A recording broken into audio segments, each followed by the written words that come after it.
All right, we'd like to introduce our next guest. He was a 2010 first-round draft pick for the Pittsburgh Penguins, where he played the majority of his NHL career, won a Stanley Cup in 2016, not to mention an academic weapon while playing at the University of Denver, making the WCHA academic team. Please welcome on Beau Bennett. What's up, boys? Thanks for having me. Yeah, thanks for jumping in. I'm Bob, as you know. This is my partner, Ben. Pleasure. We are obviously a Caps podcast like we talked about beforehand, but would love to learn a little bit about your upbringing. I mean, we're both at opposite ends of the coast, but non-traditional hockey markets. Get to know you a little bit better and eventually talk a little bit about your career. But pardon my long intro. So the people that don't know you, how did you end up playing ice hockey, being from, Southern California, a non-traditional market in the 90s when they were trying to pump hockey out there? Yeah, I think it happened pretty easily, actually. I grew up on Crenshaw Boulevard, and Crenshaw went all the way down to the Great Western. Straight out of Compton. Yeah, so I was right on Crenshaw Boulevard, and obviously you can tell by the way I look and am. But dead giveaway with the snapback. Yeah, exactly. So right down the street was Great Western Forum. I think Gretzky came in 89 or 90, something like that. I was born in 91, and it was just a bunch of hype around ice hockey and kind of trying to get people to focus on it a little bit more from the area. So I think my first ever tournament was skating, watching my older brother skate. My family never played hockey or was attached to it at all. So we started in roller hockey, and they offered if you come and play in this tournament, you can go watch the game. They give you tickets if you enter the tournament. It was just the run of the mill, blow up boards with a ball. It wasn't with a hockey puck. So that was my first real taste. It had to have been probably 96, 97.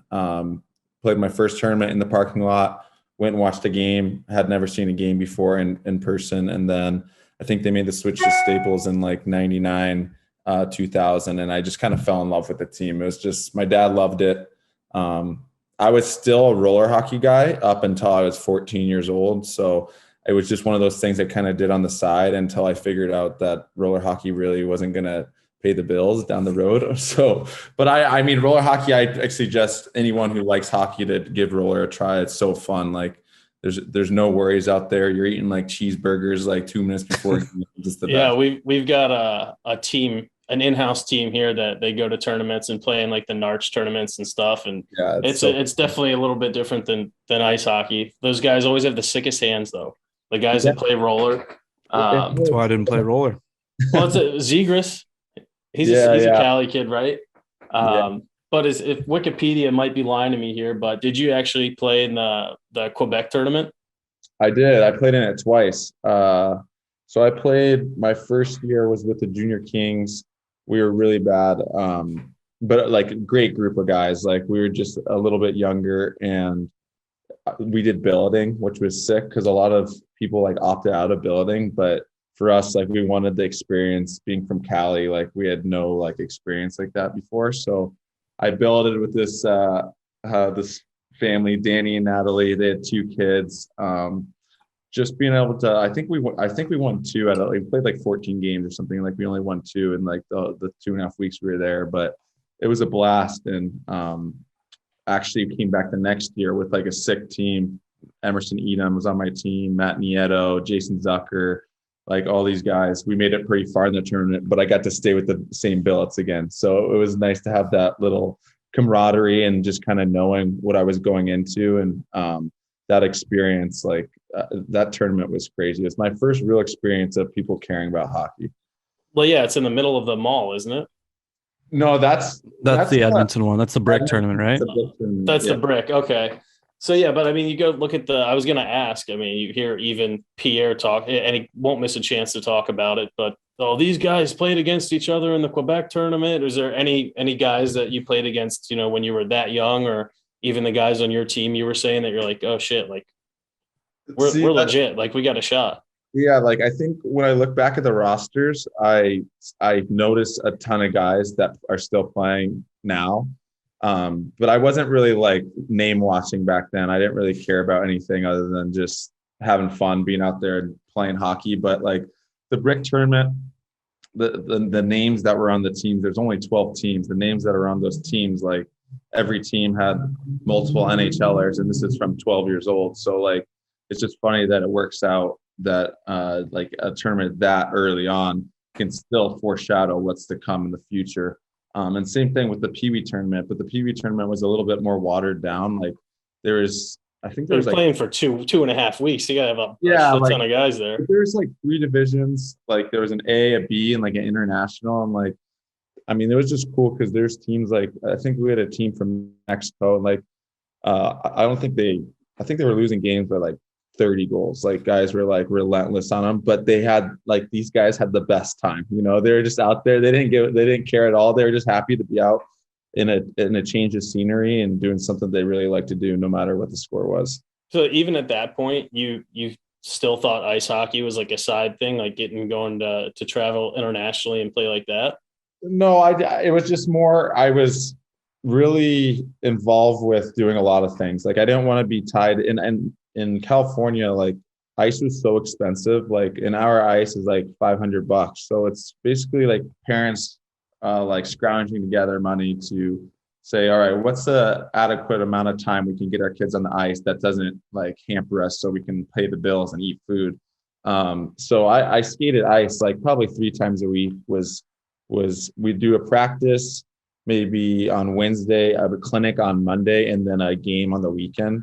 And I think doing that way was great for me because I would have been so mentally out of it by the time I got to when it became a job, because I was a rink rat. Like I loved being at the rink just because I didn't get to go there as often as a lot of kids do. And it carried on into pro hockey where you have like pro guys be like, oh, this sucks. Like, why are we doing this? Where I was like loving it. Thank God I can get free ice. I just stay out there and work on some stuff. Same thing with junior hockey as well. Well, yeah, I was going to ask about junior hockey. I was reading, it said you could have gone and played in the Western League for Calgary, or could have gone and played in scenic Nebraska. But you chose the British Columbia, the British Columbian Hockey League. Why'd you end up, or how'd you end up in Canada? I actually, funny story, because I didn't want to go there at all. But my dad really liked the coach, and he just, obviously parents usually know best, but I was seeing a lot of people going to the WHL. So I wanted to go to the Dub. And then I was 17 at the time. So he basically just said, you can't choose the Dub because you're not 18. You're not an adult. So you can't limit your options before you turn 18, which I understood. And then I went to Tri-Cities camp, and Jaden Schwartz was there, and it was good. It was one of those things. I was actually surfing with my buddy David Marabella, and I was like, yeah, I don't know what I'm going to do. I think I'm just going to break off and do something like crazy. Like no one goes to the BCHL from California. No one's done it. I really like the coach there. I like the city.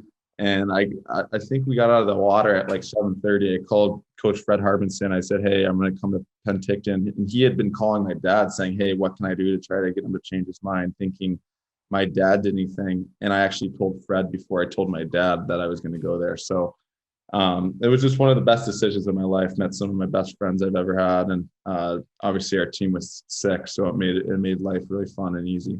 And you were one and done there? One and done. Yeah. Just my senior year of high school, and then went to DU. I mean, was that, even back then, was that crazy for a guy to play 1 year of junior and then go to college and then college for 2 years? I feel like that was a little like back and forth, you know? I think it's because I was a later birth date. So I was getting drafted a year after like most 91s had just got drafted. They were 2 months older than me, had just got drafted. So like going to juniors and like doing well there, it was kind of expected to do well because, you know, you're older. Even though it was my first junior experience, it's a tier 2 junior league. So I was very fortunate to play on a really good team. And it was free. Yeah, it was free. You know what? And it was just like Penticton, BC, if you've never been, is like, it's an incredible city. Like for like an unknown Western BC city. It's like right on Lake Okanagan, just a little south of Kelowna. And like I said, like the coaching, what really hampered it in for me was Coach Fred literally said, I'm not going to change how you play. I just kind of want to, like, I want to make you better, but I'm not going to try to tinker with your game too much. Like, obviously you have a skill set and you play a certain way, which I love. Like, I didn't want to go in there and start hitting guys. So he just said, go put up points and be good on the power play. And that's kind of what happened. I mean, you had 120 points. Have you ever break A decent year. Yeah, the 3 digits in any other level? I know obviously as you went up, it got significantly harder, but in minor hockey or when you were playing AAA, were you lighting it up like that? I mean, I think my last year in youth hockey, I had like 160 or something like that. Jesus Christ. But that, I mean, same thing. I was playing with really good players, Yeah, good team, and you actually are playing against, on average, worse teams. But BCHL at the time had some bottom dwellers that you really could just be like, all right, boys, let's get 4 or 5 Stat night. Those are the best. Well, Ben, Beau got drafted my draft year. If you didn't know, if there was 32 teams, I would have been taken probably. I don't know, maybe probably not. But I Born a mean, little you too got early. yeah, you got scooped up right after, right? So 1 year a junior, and then you're a first round draft pick.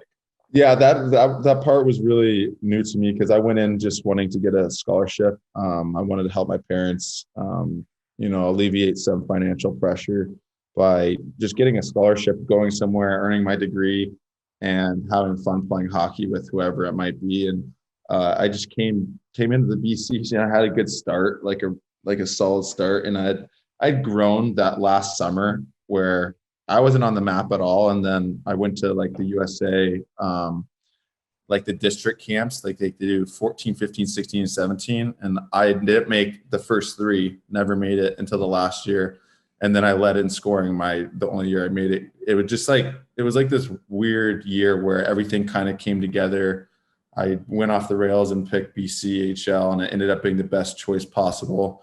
And then I grew like 4 inches, which really helped too. And what were you? I mean, again, you said going into that year, you didn't really think you were off the map, and then was picking Denver easy? Was it you like that climate coming from BC, getting out of Cali? There was obviously no ASU at that time, but yeah, it was somewhere to ski. Yeah, exactly. It was one of those. It was a year that was so filled with, like, I did World Junior A Challenge, which was in PEI. Then we did this other prospect thing during the year in Winkler, Manitoba, which was an absolute treat. And I bet. I've been there. It was cold. It was cold. So I was trying not to go around throughout the year and do visits. Like my hope was always to go to BC. But I had kind of like told Jerry York, like, hey, I'll walk on your team. Like, I know I'm not that good yet, but like, I'll play, like, just let me play on your team. And he kind of scoffed at me at the time. And then I started lighting it up in the BC. And then he came to me like a month in, and I just felt like it wasn't right to that people had been like trying to get me for a long time, the CCs, the Denvers. So I just kept it like loyal to those guys. The closest ones to home. I visited both back-to-back weekends, didn't miss any games, maybe missed one game or something, but didn't miss any game. Maybe I missed a game. Yeah, maybe I missed a game, but so the first CC, I was after my rookie party. I missed my whole first day of recruitment. I was so yeah, it was not good. And the DU one was same thing. I almost missed my flight. And then when I get there, I was stoked to see the campus. I knew some guys on the team like Drew Shore, William Wren at the time. And then Coach Gwozdecki had the bird flu or something or something. He had something crazy at the time. And so he couldn't even meet me. So I was talking to him on like an intercom from his bed. And he's like, hey, like, we really want you. Sorry, I can't be there. I love the campus and everything. But then the next weekend was World Junior A Challenge. And I had a layover in Calgary. And Gwozdecki flew to Calgary to meet me for 5 minutes on my layover and then flew back. So that was kind of like hammered it home for me. Like, hey, they really want me. He cares that much. Yeah, I'll come play for you guys. When you went to DU, did you know that it was going to be a temporary stop? It wasn't going to be a 4-year plan after getting drafted, or was that something you talked about with the coach? No, it was kind of just what my body was gonna, because I didn't really train up at that point. Like I never trained going into the BCHL. I didn't train during the BCHL. So I was seeing like how I could put on weight without like taking away from my game. And the first year was tough. Like I don't think I had a point for like 10 games. Started to figure it out against these bigger, stronger guys, and finished the season strong. Enjoyed my off season. It's like going home between like college years after your buddies are all leaving for college for the first time and coming back is like that's one of my favorite things and memories of my entire life. Just the stories and getting together again and kind of having that freedom that you didn't have before. Now that your parents said, yeah, you've been living away from home. And I went back and something happened in practice. I actually got stepped on, and I had this whole thing where they stitched me up. They said nothing was wrong. I wanted an MRI. They said they didn't want to give me one because they looked at it that this is at student health. I'm like bleeding everywhere. And I was like, yeah, all right, you're good. yeah, you're good. And so we play Michigan Tech 2 days from then. And I'm like, I can't even lift my bag. Like, what the hell is going on around here? And so I missed those 2 games. And then they actually like call Pittsburgh and say, hey, we think Beau's he's being a pansy. Like he's opting not to play because he has this cut on his wrist. I'm like, all right, well, what's this? I have this huge bump in my hand. And they're like, oh, it's a cyst because there's trauma in the area. So I'm going up into student health. They have like a syringe in my hand trying to suck out the cyst. And the doc's like, yeah, we're not getting anything. I'm like, all right, well, it's killing me. So do something for the pain. So they just shot me up with cortisone. I played 6 more games, still had no like ability to like pick stuff up. I could shoot, I could figure it out there, like on the ice a little bit. Still was putting up points, so they didn't really care. And then I was like, hey, can I just get an MRI? My parents will pay for it. And sure enough, my tendon had retracted into my hand, and the other part was in my elbow. And they actually had to take out another tendon in my hand to get it back together. I had my hand like this for 8 weeks in a full arm cast, and it was an injury that could have been a 6-week process. It ended up being like a 4-month ordeal because of the lack of medical response. And no hard feelings because my brothers went there right after, but it was just one of those things where I couldn't go back just because of that certain, like that was in my head, and I just wanted to move on and kind of get a more professional lifestyle going, because I had like literally 9 months off in college where I didn't do anything. I couldn't sweat. I couldn't. So I was just a regular student from like December until June of 2012. So did you have any idea, like when you were going and playing in the WCHA, the rivalries at that point? Like you're playing against CC, Mankato, you're playing against those Minnesota teams as well. Like living out there for a little bit, that's what all the guys grew up getting together on Friday nights and watching WCHA hockey. Yeah, WCHA was incredible. Like our big one was obviously CC because we always did home and homes on the weekends. But like North Dakota was another huge one because their fans travel, and that arena is awesome. But like a lot of people don't know, the WCHA is probably the most rivalries in terms of like teams hating each other, or it seems so. But the second you finish either your second leg of a season series and you were done playing that team, like everyone got together and partied together. It was like kind of the WCHA way where you like, all right, we're done with that series. Like now let's party and have some fun. And that's what I always liked about it. Like it was left it all out on the ice. And then once it finished, like guys on the other team texting us, hey, like we got a hockey house party, everyone's invited. And then it was just fun that way. It's like Blue Mountain State stuff. You don't hear about that. Yeah, I was gonna say. Yeah. It's like, but like that's the little things that make college hockey the best. You know, you're playing 36 games. Yeah, you want to win games, but I mean, it's still college. You sacrifice so much in the college lifestyle to play hockey that you don't want to sacrifice on a Saturday night if you're on the road. Like the other team gets it and says, "Hey, come on, let's have a night. We're not playing you until the final 5." So you go from DU and you go to rookie camp, I assume. going into that year, you started with Wilkes-Barre. Did you have any idea, or you were a first round pick, first taste of pro hockey? Were there projections that you were going to get in there early? You didn't get into the National League until February. Like, what was that roadmap like? Start until February. So shit, you're right. You're right. That was lockout year. It was the best. It couldn't have been better for my development because the AHL is so good.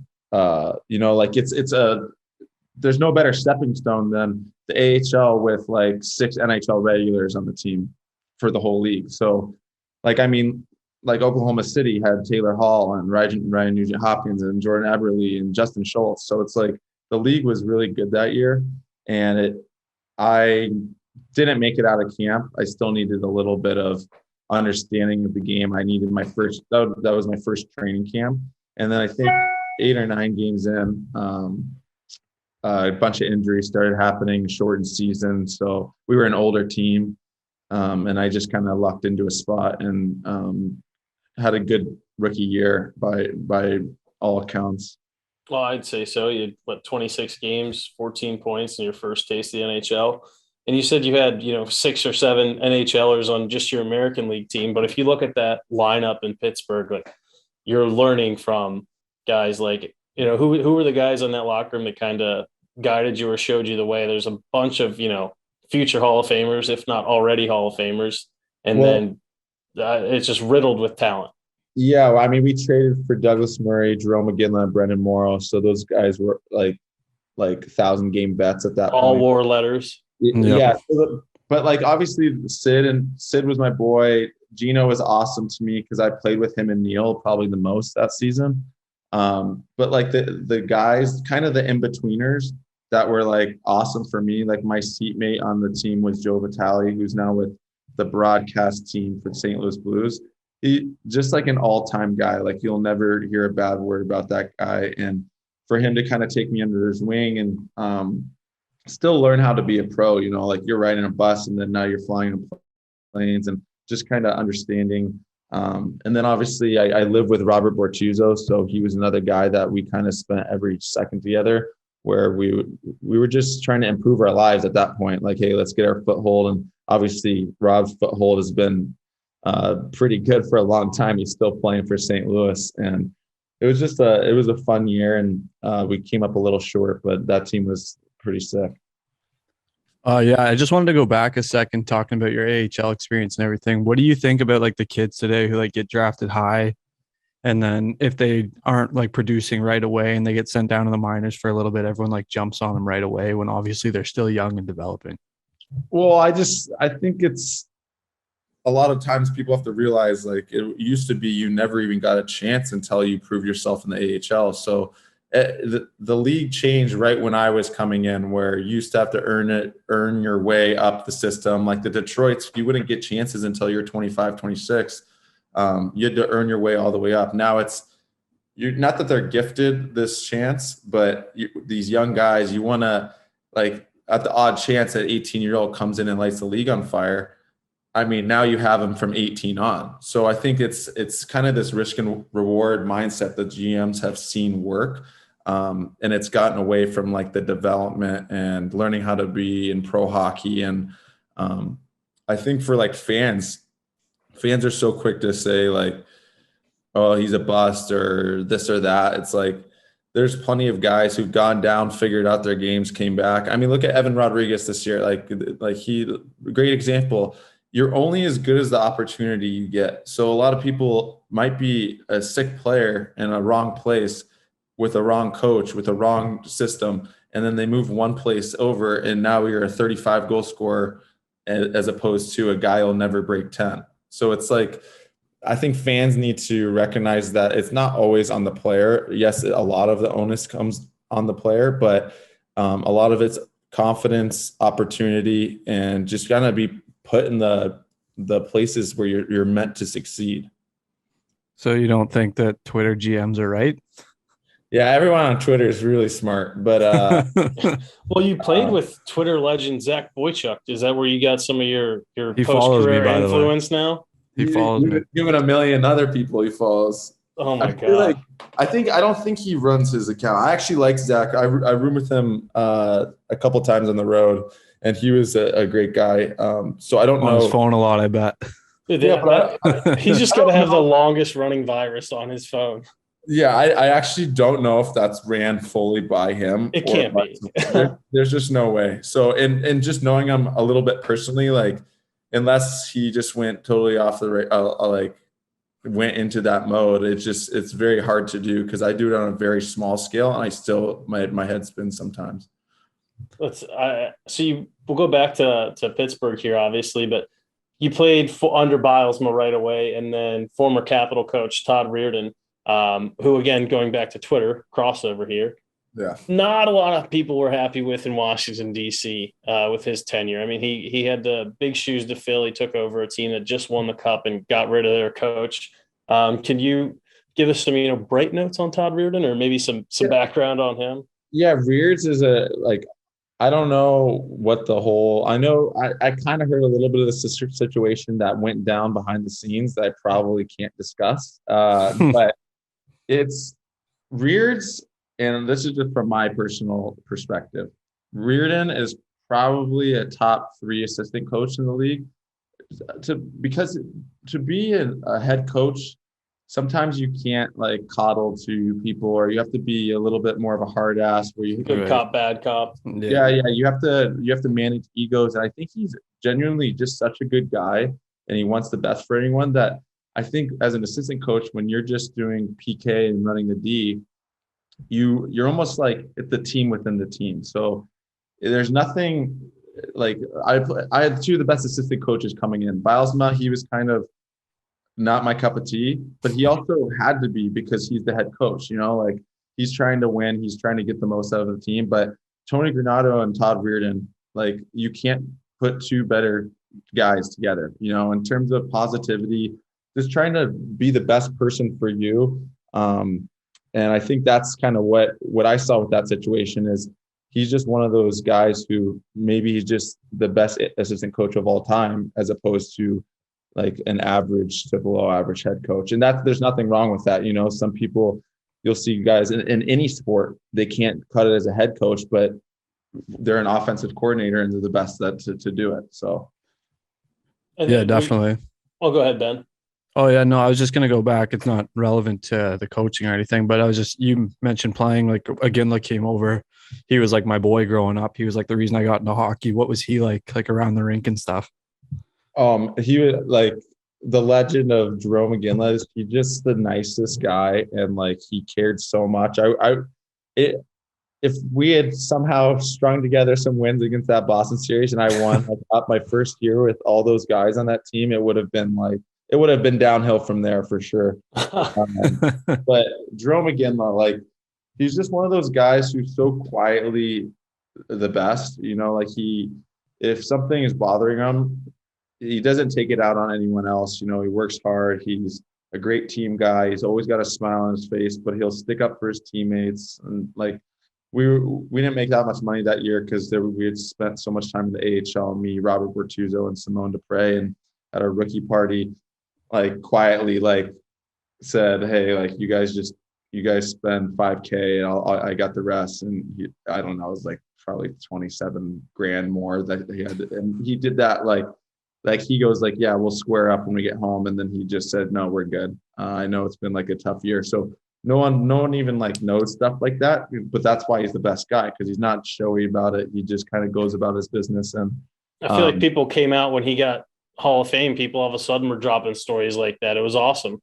Oh, I guarantee the stories are nonstop, because when you're that good of a guy, there's a new story every week, every day, every month. So I was fortunate to play with him. I think his last ever game in Pittsburgh, I was on a line with him and Brett Sutter or something like that. Brandon Sutter, sorry, not Brett Sutter. And it was fun to play with him a lot. So back to, playing in Pittsburgh, you're thrown into middle of just a dynasty, right? So you got guys like Crosby, Malkin, Flower that have just been there forever, where the culture right away is hey, win, win, win. did you have a lot of time, you think, while you were up that first year to develop, or was that, like you were saying, playing in the American League helped with that transition? It's not like you came in and were playing, for the Arizona Coyotes this year. Yeah, I mean, I think my biggest regret is not playing the game how I like, kind of why I was drafted, and like almost like I played because I was trying to fit in. I was trying not to mess up. I was playing kind of more defensive minded than I ever had. I was trying to just do the little things right, which is like being a pro. And I think though, when you take chances early, they're more lenient going forward. If you establish yourself as like a point per game guy, if you turn the puck over at the blue line, they're going to be like, all right, well, it doesn't matter because he's going to make up for it in the long run. But if you're a smart, heady, play it simple guy, and then you turn the puck over the blue line, they think you're playing outside of yourself. So going back to that year, I think it happened so fast and we won so many games. I think I came in and I think, I don't know, we won we went 16-0 in March. I remember that.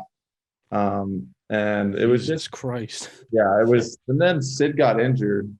So that was it was a different, people were getting injured left and right. And Sid got injured. Then we went into the playoffs. Sid came back and we won the first two series pretty easily. And then we just ran into Boston, who was almost bounced in the first round. They're up 4-1 against Toronto. And then they gave up that lead. And then. Oh, right. It was that year. So that, I mean, a lot of things could have happened different because they were definitely the team we matched up worst against because of just the way they play compared to the way we played. So I think a lot of things could have changed that year. So you did, you stuck around with Pittsburgh for a few years. You finally did end up winning a cup in 2016, again, with just a murderer's row of a roster. Was there at any point, like, do you think, we're doing this, we're winning the Stanley Cup?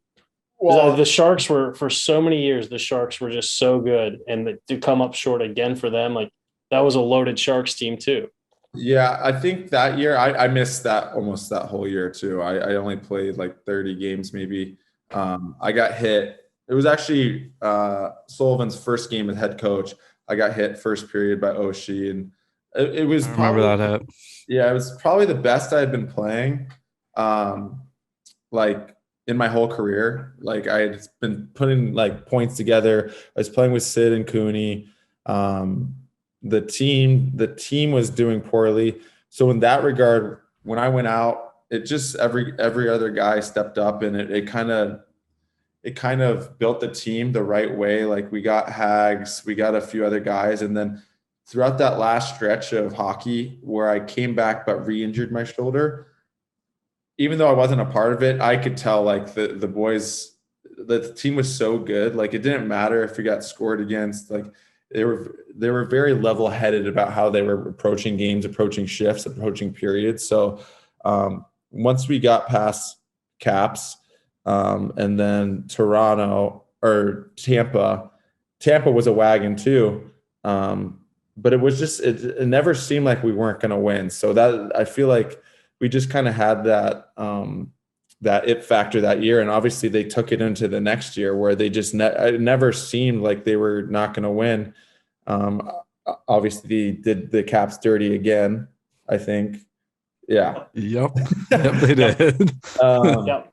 Yeah. But I mean, and then Ottawa, like that series could go either way. And then Kunitz gets a guy who wasn't even playing that much, gets a second overtime winner. It's like at that point, they're just not going to lose to Nashville. What was it like being in the middle of some of those, or maybe just one or two of those Capitals Pens rivalries, like playoff series? Because they were like the best rivalries in hockey at the time. Yeah. Well, I mean, are we blowing that up as Caps fans? Like, yeah, was that a rivalry? No, it started as Ovi versus Sid, but then the success. The teams are so good, and then Ovi got a cup, and like the Caps have been so good. Maybe they get more if they're not playing the Pens those two times. You never know. It's just it's literally a game of inches, like in that regard. Like for instance, the Toronto giving up that 3-goal lead to Boston. Like, who knows that first year if we match up against Chicago better in the finals and we make it there and we win or something. So, but the rivalry was, I never played a playoff game against them. I was hurt both times. But the rivalry just in regular season was insane. I loved it. It was one of those games where I love playing in Washington. I felt like I played well there, and the fans were like, you could hear the fans. Some arenas, you kind of deafens the noise, but for some reason in Washington, you can hear the fans. It's just an awesome place to go out to eat, to party after the game, and play games there. So I love that rivalry, and it was really fun. What were some of your spots, if you remember, places in DC area that you guys would go out? Oh, geez. Now my brain is just complete mush now. I was usually just the guy like, all right, let me know when to meet in the lobby. I'm a horrible leader, but I'm a great follower. So just tell me where to be and I'll be there. Is that SoCal mentality? Yeah, just kind of roll with the punches, go with the flow. And I actually did a camp there, a USA camp there. And that facility, like the Arlington facility, is just like top notch, like the practice facility. Yeah, Kettler. MedStar? Or it's MedStar. Right? It's MedStar now. But yeah, I mean, you talked about everybody stepping up. The year that you won the Cup, you guys had over 250 man games lost. Yeah, I think I attributed about 70 of those. Yeah, I'm looking at the list. Your name's on here more than a handful of times, but just to get a little more, make this maybe more a little Caps related. You mentioned guys like Hagelin, Orpik. Were those guys you think vital for guys like that in the locker room, vital for the Caps' success when they finally did win the Cup? Yeah, 100%. I feel like Orpik is such a – or Niskanen even. Yeah, Niski and Orpik, the way they go about business is so business-like, as opposed to a guy like me where I'm laughing and joking and smiling all the time at the rink. They're very they know it's a job and they get in there and they get their business done. And like Niski's an all-time guy. Brooksy's an all-time guy, but they're also super mild-mannered. You're not going to see him laughing a ton at the rink while like business is going on. So I think that that persona, that way that they handle themselves probably came in and turned the Caps mindset a little bit, where it's like, these guys have won it. This is how they act. Maybe this is like something that they can bounce ideas off of, or you just kind of read and react with the situation. Once a guy wins, and same thing with like Chris Kunitz. It's like, this guy's won 4 cups and he's good on every team he plays for. He's undrafted. It's like, there's a reason why guys like that make it and are successful. So you just kind of read and watch what they do. And it's usually because they're good teammates. They work hard and there's no like BS behind the scenes. Go ahead, Ben. Yeah, I was just going to say, going back to the Caps Pens rivalry, like, were you ever in games like playing against Tom Wilson back when he was like a psycho? Because now he's like tamed his game a little bit, but. Yeah, the Tom Wilson, like, people ask me all the time, like, he's a guy everyone would like on your team. So I don't know. Yeah, 100%. Like, I would have loved to have Tom Wilson on our team. So it's, whenever I see him do something or act crazy, it's like, I've played with guys like that, where I was like, the second they're on a different team, I'm like, Jesus Christ, this guy's like, leave me alone. He's a mutant out there. Well, so you were saying you came in at that time where there was that transition of player, right? Like, where Tom Wilson could have played in any generation. He wasn't playing against. He would have been one of the best to ever do it back in like the 90s and 80s, I feel like, just because his skill level is still there. He's a first-round pick, but he can throw him with like any heavy. So, but also by the time he was becoming the toughest guy in the league, or one of, the mainstream enforcer was getting out, because like you needed to be able to play a regular shift. I don't know how many of those he would have fought. Like, I played with a guy, Steve McIntyre, and like he would show up to games and like camouflage. He was just hunting and just eating like nails for breakfast. like doing, like, warming up for games, doing 350-pound bench press. And like that was when I was in the AHL. So the AHL was still kind of scary when I was there, but I also had Steve McIntyre in my team. So it made my life a lot easier. So that's why I think a guy like Tom Wilson, there's a reason why he gets paid the amount he does. He makes everyone else feel a little safer. And he's tamed down his game a little bit. You know, he doesn't have to do as much stuff as he was doing, but sometimes when you're like that, it's hard to tell your brain not to play a certain way that you're accustomed to playing. Yeah, definitely. Especially when he was like 23 or 24 and still kind of breaking into the league. Like he just had to make his name, and he certainly did that. So like looking at 2014, there was a guy in Wilkes-Barre with 259 penalty minutes. Bobby Farnham? No, Farnham only had $1.60. Oh, Laterno LeBlanc. Oh, PL3. Yeah, he's PL3.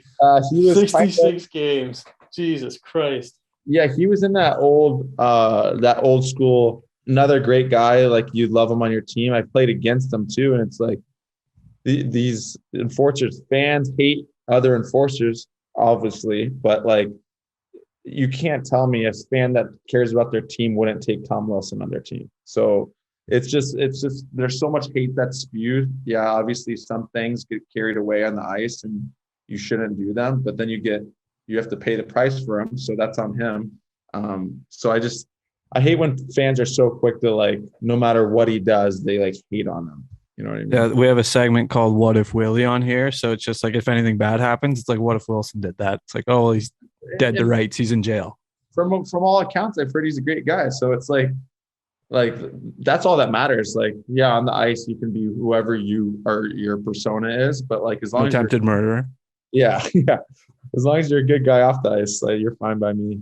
So to ask you a question about like when you played, again, we're talking like the league was changing. Now it's more of like a younger guys league. You think you would have, if you say you're born 5 years later, this is more your NHL? Like again, more of I would have been screwed. I literally you would have been worse off, you're saying? Yeah, my skating ability was good. It was well suited for like that intermediate, like between the lockouts, you know, like where it's starting to pick up pace. You're not able to clutch and grab as much as you were. So like 04 to 05, so 12, 13 was like when I would have done my best.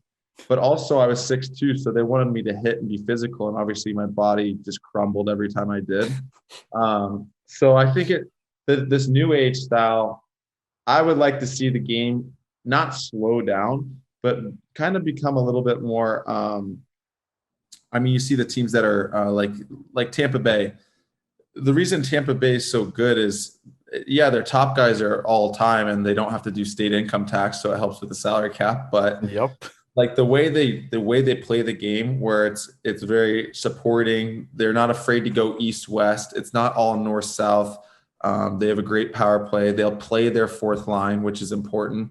Like you're never going to win if you just roll out three lines consistently. Then you have guys who are like step into like they have Corey Perry, Pat Maroon, they have Matthew Joseph. Like these guys can step in and play on the first line if they need to. So I think it's just if people modeled their game and their team structure after them, there'd be a lot. It is hard though with the salary cap. You know, that little extra bit helps. You know, Victor Hedman makes $7.5 million when he should be making 11. Right. So, going back to the cup wins, I just obviously it's a little hard to talk to anyone on that team without mentioning Phil Kessel. So I just wanted to ask you some simple questions. Like, what was Phil like when he was just hanging around the rink? And I need your best Phil Kessel story. My dad's an all-time Phil Kessel fan, so he'd love it. Does Phil Kessel hang around the rink? Yeah, well, true. Phil was I don't think they went. Obviously, he did well in playoffs, but I think him coming in and kind of breaking this, like the Pittsburgh organization is touted as one of the best in the league, as it should be. Right. But it also was very like stuffy, you know, like very like corporate personalities in there, like not in a bad way. It's just that's how it was working. And then Phil comes in and kind of breaks the mold where he's almost the guy that makes everyone laugh. You know, if like Gino and Sid are arguing, like Phil say stuff like, "Oh, you two are always right, eh?" And then like everyone's like loving it, and it's just kind of it made everyone better, obviously, because they're not even playing on the same lines like for the wins. Like they were on the same power play, but it was the first, second, and Phil was on the third. He was on the HBK line, right, with Hagelin and Danilo. Yeah, and he was, in terms of Phil's stories, I think there was one time we were at like doing body fat, and he's a specimen. Like, people don't get it. Like, his vertical's like 37 inches. Like, It's kind of like Ovi. Like they don't seem like they're in shape, but they're in shape. yeah, like he's not. But if you told him to get in shape, like, that might ruin a lot of what he's like. He's like, you don't play 950 straight games without having some type of understanding of how you feel and what your body's supposed to feel like. Right. That's a lot of luck, and that's a lot of pliability. Like, he's out there. Obviously, he doesn't play the most hard-nosed game, but it doesn't matter. Like, you'd think in one game out of those 900, you'd be injured enough to not play the next. So you can't really say anything to him. But I remember one time we were doing like body fat, and someone, like, his was like middle of the pack, nowhere near the bottom, but he said something like to the boys, everyone was around, like, someone asked him, like, Phil, what's your body fat? He's like, I don't know, middle of the pack. He's like, I'd be top, but I just love candy too much. And I was like, this guy is just an all-time and he came to Phoenix when I was just doing the training camp because I was going to be in the AHL in Tucson. And he's one of those guys, he's not too good for anyone, like, he'll chat it up with a guy in the coast all the way to the top, like a GM on the team. So for that reason, Phil will always be one of my favorit guys. Everyone does the Phil impression the same way. Like, yeah, the high nasally voice. It's Phil, but it's like, he's just such a funny, like, organic guy. Like, nothing he does is faked. Nothing is like off the cuff. It's just who he is, and that's why it's funny. How did he remember have a stash of those? I was gonna say he had a stash of those S19s forever. Oh yeah. Yeah, he was like the only one to ever, like, he had like I think he had like a warehouse of like, there's like 300 left or something, but he would have, I think he switched to a new stick that was the S19, but with their painted on it. Yeah. Right. So he could still use that stick, but it couldn't be tied to Easton because they were obviously out of business. But the Easton sticks, like, a good Easton stick back in the day was that you couldn't beat it. So you an old Psycor guy? I was S19. S19? Yeah, SE19. Like, I love those sticks. And I still think that I actually use Warriors now, and Warriors are incredible too. They kind of have the same feel, but there's nothing better than the Easton stick. Like, like first practice, the pop off that stick was insane. The SE16 was a good twig. SE16 maybe is the one that was it. The orange and black. It was red and blue, like near the bottom. I remember the last one I used was the orange and black, and I like loved it. I know the one you're talking about. V9 or whatever. Yeah. Yeah. Were you particular? I mean, you're, again, a Southern California guy. Were you typical in that way? Were you a gear whore, like flashy gear? Like, no, I used wood sticks probably till I was like 14, 15. I get Bauer Supremes for $20, and if I wanted something, I used the equipment I found in the Lost and Found for like 8 years. And then I grew out of that and got more stuff in the Lost and Found that I used until I went to Denver. I just hated new equipment. Like, my shoulder pads were like the little rookie MVP ones. And my sticks, I was very into trying different curves to see what worked best for me.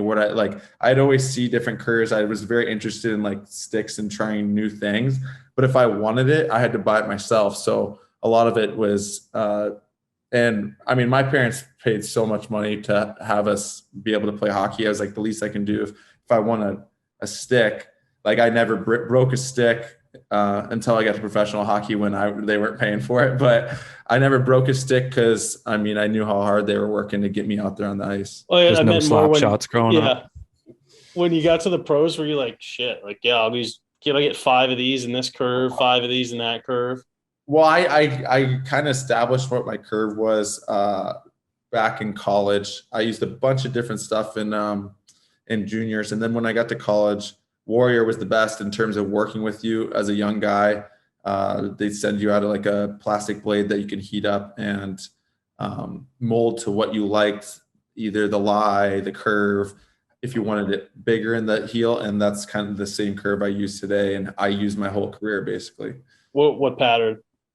It's like a cross between I don't even know what they're called these days, but I think it's like a cross between like the Latang curve, it's like maybe it's the OV curve where it's kind of like a toe curve, but it's the P92. That's what I work with. P92, but it's kind of a hybrid with the Sakic, the old Sakic. Right. So it's it sits a little higher for me because I was a stand-up skater, and I made the heel a little bigger so I don't whiff on any pucks.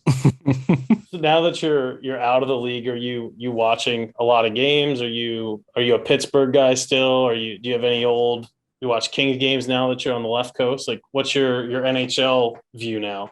Honestly, I just like heavily into gambling on games. I don't really care about sports without money on it, and it's not like I'm putting like a ton of money. It's just you kind of lose the love for hockey, especially. I have affiliation with a few different teams. I grew up a Kings fan, but if I don't have something in the game, I really just do not care who wins or loses. So it makes it fun. It kind of gives you that competitive. I don't even care if I win or lose the bet. Obviously, I'd rather win, but it makes you're buying entertainment for that game, because if it's you're way more engaged if you have money on something. And that goes for like everything. The only team I'd say that I was a huge Lakers fan, but I was also a Kobe guy. So it was like the old Lakers and growing up. Now it's basketball. It's just kind of the sport. I won't bet on it. It's just not for me. Yeah, it's not for me either. And then football is just hard to watch in terms of like there's so much emphasis on the referees and how the game's being played, and like that's another one that I love, but it's a tough sport to bet on. So hockey and soccer is actually my two favorite to bet on. I just want to ask you, we've only really touched on Pittsburgh, but you were in New Jersey for like a full season. Like no one really thinks about New Jersey. What's it like playing there? Like, is it like a nice place to play or? Yeah, no, I loved it.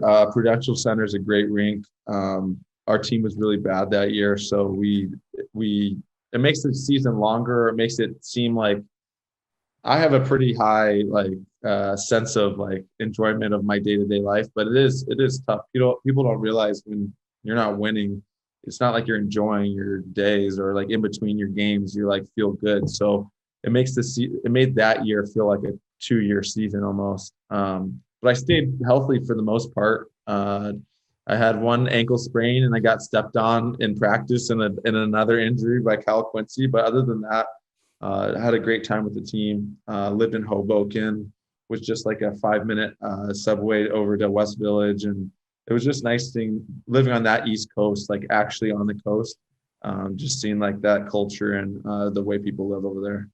Right. Yeah. I mean, you got to play in awesome cities in junior and then college and then Pittsburgh and New Jersey. Not the prettiest towns, but plenty of places to have fun. Blue collar. I love Pittsburgh, and maybe I just have I'm biased, but Pittsburgh is one of those cities. If you're a fan of a team that is there, it's got to be like a destination place in terms of everyone is so fun to like. No one's above one another there, like you go to a bar, like people are having fun, people are interacting. It's not like this stush, like cliquey environment. Like I'm from LA, which is the worst place ever. Yeah. In terms of everyone thinks they're more important than you. So it's like in Pittsburgh, like you felt like you were born and raised in Pittsburgh every time you went out, whether it be to a restaurant or to a bar. Well, we're not here to promote Pittsburgh, so quite the opposite. I said I like Washington too. So, Ben, who are you betting on this year? Like for the Cup? Yeah. I had money on Florida. Well, Beau, you got any? Pretty quiet room after I said that. I obviously the easy answer is to say Tampa Avs final, but I think the way the league's shaping up now, it's whoever can get the easiest route to the conference finals is like for instance, like an Avs team, like if they play a gutted out first round series, 7 games and win in OT, sometimes it's that rallies the troops, or sometimes that just takes the airs out of sails. It all depends. So I think the Avs versus Tampa. Tampa does it again, and then Avs win the next year because I think they need a little like more of a taste of failure, just kind of like Pittsburgh in 08, and then they come back and win it. And that Avs team is so fun to watch. I'm on the night, by the way. That's why I thought the Leafs might do damage this year because like they've been pretty tormented for like 4 years now. See the Leafs though, they haven't even made it out of the first round. So I'd say tormented. It's more like these deep. It's tormented because I'm from the area. yeah. So I think the Leafs team is sick. I love Jack Campbell, probably one of the best guys of all time. They're gonna have to pay him. Yeah, and they're just like I played with Michael Bunting my last year in Tucson, so it's nice to see he's doing well. And it's just they're at such a disadvantage because they literally, with how taxes are, like they have 3 guys making $34 million combined, where like you match that up against a team that's like a Vegas who has no state income tax, that are their 3 best players make probably 29 maybe. Right. So it's like it's tough. They probably need to do something in the league where everything is your cap depends on taxes, just to kind of level the playing field for like the big spenders in the markets that have no taxes. I feel like the easiest walk to the conference finals then, like you're saying, would probably be like the Pacific Division, because there's a lot of like teams coming out of nowhere this year, like Anaheim and LA. Yeah. And so Vegas could probably walk all over them in the playoffs. Yeah, Vegas. See, Vegas is a team that obviously can make it to the finals. It's just sometimes adversely, maybe it's too easy. And then you play a team that has been like tried and tested up to that point. Now you can't ramp up your energy. You know, like there's a 2 sides to every story for that, because you don't even want to rest guys because it's hard to get back into playing shape. You know, like you rather just keep it rolling. And that's why Pittsburgh, we were successful, is like we were playing so bad. We fired the coach, we got Sullivan in, and then we were fighting for our lives basically the whole rest of the season. So no one could match our energy because we'd been doing it for like 5 months leading up to that. Yeah, you'd been in playoffs like through the entire time, basically. Yeah, exactly. So I think not too much left on the plate, but just a quick maybe touch on Russia. Not a ton of time spent over in the Continental Hockey League. A cup of coffee, as they say. Yeah. So in between my year, my knees started hurting really bad. My year I signed with St. Louis, got put on waivers. I couldn't really skate, to be honest, and that's still what's hampering. Hey, me either.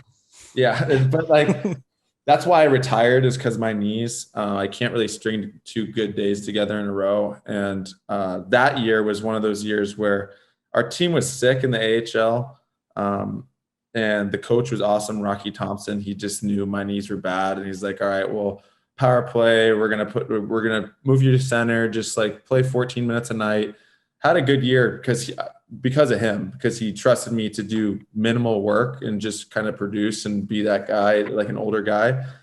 Then coming out of that, St. Louis protected me, so they owned my rights, but they didn't want to re-sign me. So I had to choose somewhere outside of the United States, but I also knew my knees were hurting. So my agent came to me and said, "Hey, we got to try to maximize money. Like, let's go to Russia." I'm like, "Hey, like I just let them know I can't skate. Like I really can't."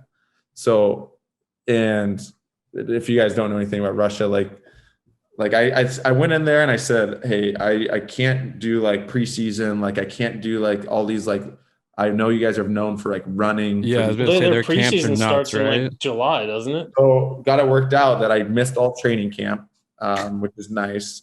Good agent. But then I get there and like I played 10 preseason games in like 2 weeks, and I'm like, this is before the season even starts. I'm already miserable because I'm hurting so bad, and I'm also giving them a product that they probably thought like, "Oh, this guy was supposed to be good." I couldn't skate, and I'm on big sheets of ice over there because it's Olympic size. So you really look horrible if you can't skate on Olympic sheet. And then 5 games in, I had something happen back here. Buddy passed away. They were going to let me leave for a funeral, and I just said, screw that. And I just came home and went to the funeral. And then I stayed and got surgery on my knee, which was the best year of my life, mentally and physically. I was about to say that's just like objectively the right call. Yeah, like, you don't want to be around that. And I'm like a happy person. My mom and dad are like, "Hey, like I know you have a flight back and you had the best of intentions, but you need to get this figured out, because you're on an island over there, and if the hockey's not enjoyable, it's hard to enjoy anything else because no one speaks English. So right, that's all you're there for. Yeah, but I mean, you did get to play with the Kostitsin brothers. the legends. Oh, no way, did you? Those guys just hacking darts like during practice. Those guys are legends. I don't think they liked me that much, just because how I came onto the team and how I was already not in the right frame of mind. I could have made it work if my knees were good.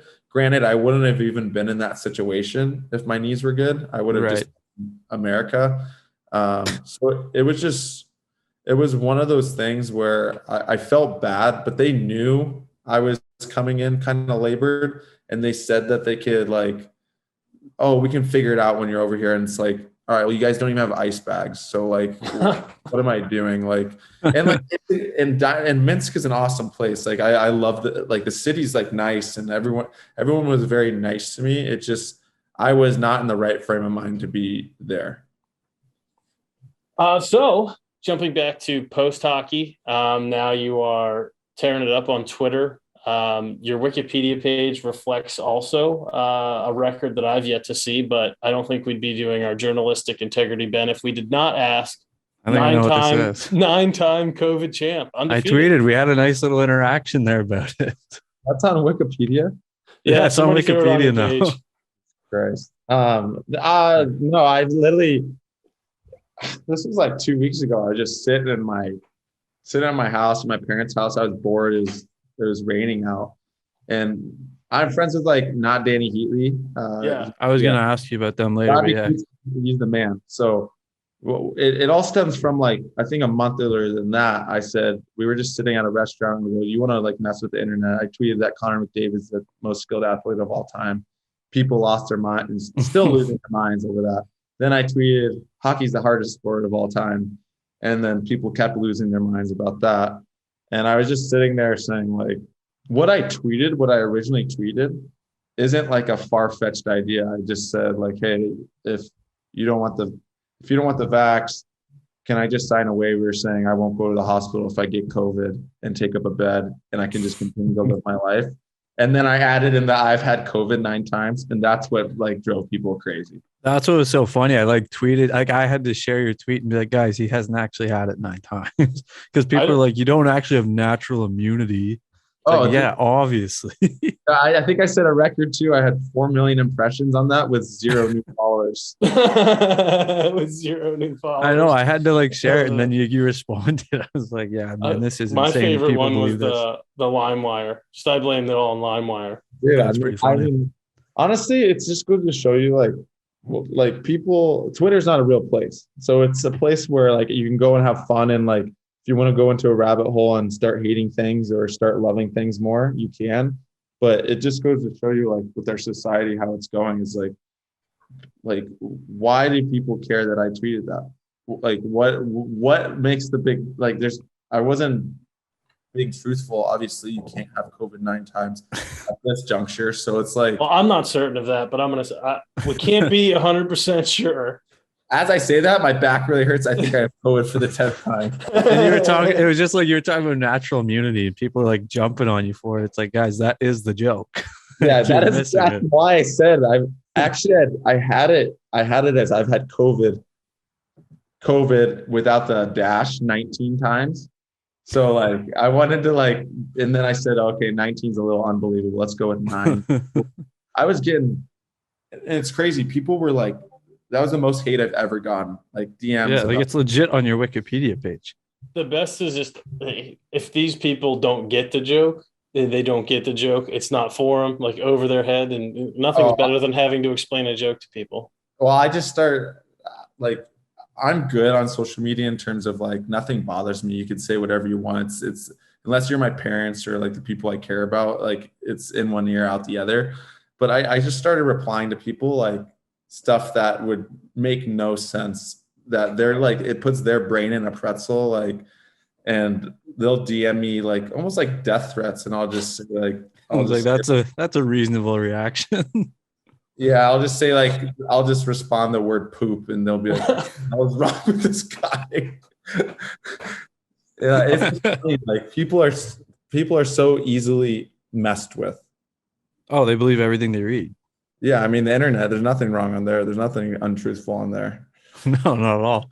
But I was gonna say, like you brought up, you hang around with like the wet jeans guys a lot. They're like obviously funny bastards, and like not Danny Heatley's an all-time follow. Like, how did you guys like meet up, and like what is he like when he's not tweeting about like bagel bites and like porn star athletes and stuff? He's actually very similar to how he is on Twitter. So I feel like he has to be.